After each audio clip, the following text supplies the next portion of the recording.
గత భాగంలో కులామృతం గురించి తెలుసుకున్నాం కదా. ఇక ఈ భాగంలో కుల సంకేతం అంటే ఏమిటో తెలుసుకుందాం.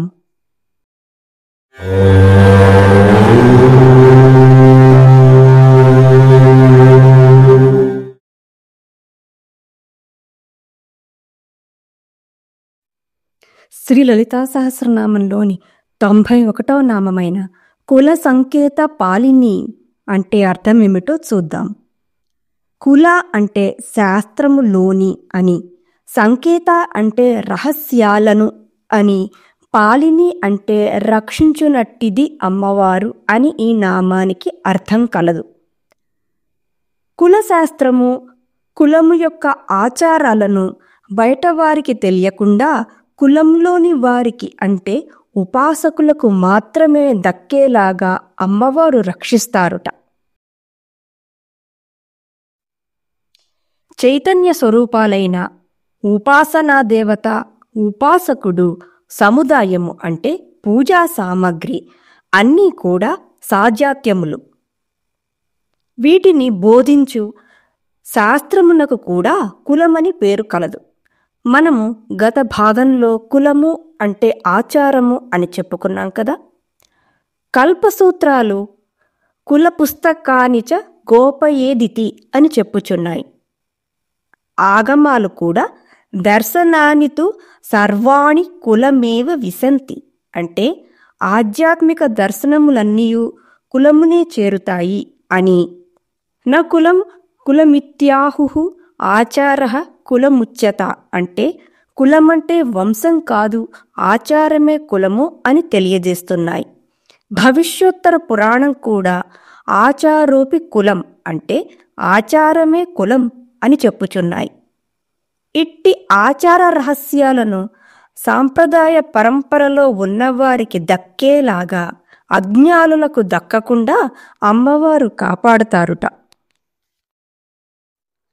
ఆగమాలలో చక్ర సంకేతకో మంత్ర పూజా సంకేతక అంటే చక్ర సంకేతము, మంత్ర సంకేతము మరియు పూజా సంకేతము అను 3 సంకేతాలు త్రిపురదేవి సంకేతాలుగా చెప్పబడుతున్నాయి. అలాగే చింతామణి స్తవమందు కులాంగనైషా ప్యధ రాజవీధిః ప్రవిశ్య సంకేత గృహాంతరేషు విశ్రమ్య విశ్రమ్య పరేణ పుంసా సంగమ్య సంగమ్య రసం ప్రసూత అని చెప్పబడుతోంది.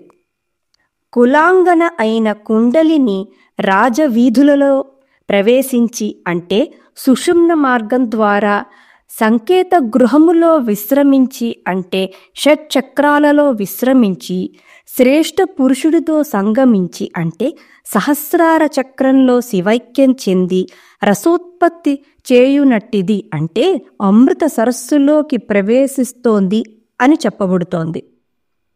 కల్పసూత్రాలు ఇంకా ఇలా చెప్పుచున్నాయి. స్త్రీ విద్య ఒకటే కులస్త్రీ వలె మిక్కిలి రహస్యముగానున్నది.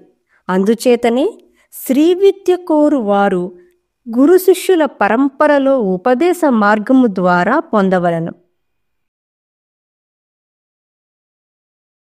శ్రీ లలితా సహస్రనామంలోని 92వ నామమైన కులాంగన అంటే అర్థమేమిటో చూద్దాం.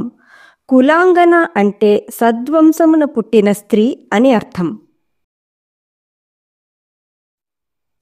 ఏ వంశములో అయితే పాతివ్రత్యాది సద్గుణములు ఉంటాయో ఆ వంశానికి కులము అని పేరు కలదు. అట్టి కులమునందున్న స్త్రీ కులాంగన అగును.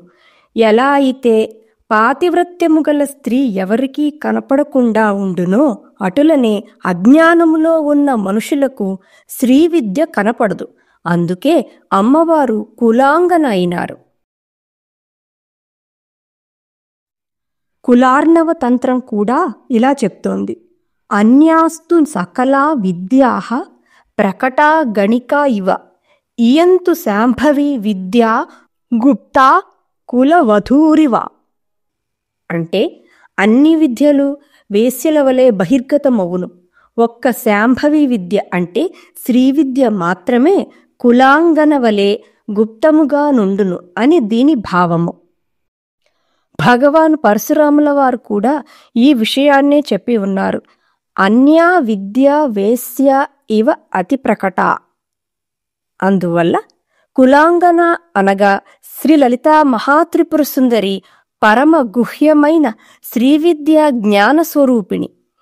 ఈ శ్రీవిద్య భక్తి, నియమశీలత మరియు యథావిధి దీక్షతో సమీపించే వారికి మాత్రమే అందుబాటులో ఉంటుంది అని చెప్పబడుతోంది. శ్రీ లలితా సహస్రనామంలోని 93వ నామమైన కులాంతస్థ అంటే అర్థమేమిటో చూద్దాము. కులము యొక్క మధ్యలో ఉన్నటువంటి అమ్మవారు అని అర్థం. త్రిపుటిలోని 3 విషయాలకు ఉన్న పేర్లు మనం ఇంతకు ముందు చెప్పుకున్నాం కదా. ఇప్పుడు వాటికున్న ఇతర పేర్లను చెప్పుకుందాము. మాతృ అంటే జ్ఞానాన్ని గుర్తించేవాడు, మాన అంటే జ్ఞానం, మరియు మేయము అంటే జ్ఞానము యొక్క వస్తువు లేక విషయము. ఈ త్రిపుటి మధ్యలో లలితాంబిక మాన రూపంలో అంటే పరమజ్ఞాన స్వరూపిణిగా ఉంటుందిట.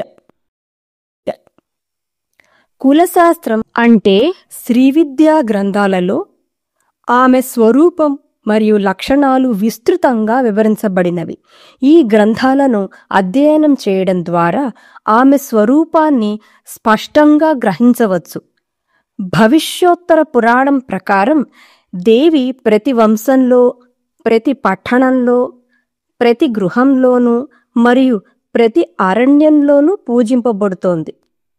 ఇది ఆమె పూజ విశ్వవ్యాపకమైనదని, ఏవైనా స్థలాలు లేదా నేపథ్యాలను అధిగమిస్తుందని సూచిస్తోంది. వచ్చే భాగంలో కులాంతస్థ అనే నామం గురించి మరిన్ని విశేషాలను తెలుసుకుందాం. చూశారు కదండి ఈరోజు వీడియో.